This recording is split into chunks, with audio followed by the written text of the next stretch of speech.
William Warham was the Archbishop of Canterbury from 1503 to his death.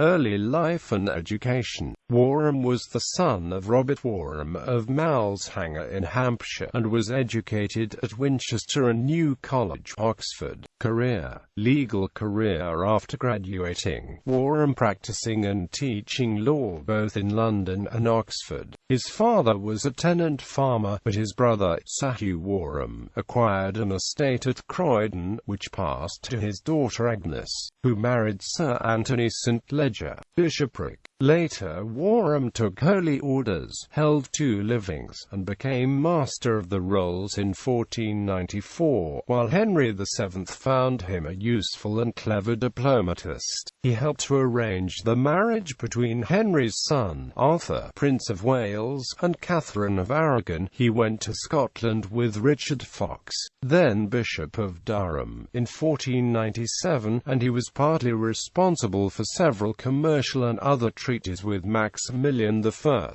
Holy Roman Emperor, who was also Count of Flanders and Regent Duke of Burgundy on behalf of his son Philip IV of Burgundy. Archbishopric. In 1502 Warham was consecrated Bishop of London and became Keeper of the Great Seal, but his tenure of both these offices was short, as in 1504 he became Lord Chancellor and Archbishop of Canterbury. In 1506 he became Chancellor of Oxford University, a role he held until his death. In 1509, the Archbishop married and then crowned Henry VIII and Catherine of Aragon. On the 28th of September 1511, he made a visit to the hospital at Maison du Faversham. As Archbishop, Warham seems to have been somewhat arbitrary. For example, his actions led to a serious quarrel with Fox and others in 1512. This led to his gradually withdrawing into the background after the coronation, resigning the office of Lord Chancellor in 1515, and was succeeded by Wolsey, whom he had consecrated as Bishop of Lincoln in the previous year. This resignation was possibly due to his dislike of Henry's foreign policy. Warham was present at the Field of the Cloth of Gold in 1520, and assisted Wolsey as assessor during the secret inquiry into the validity of Henry's marriage with Catherine in 1527.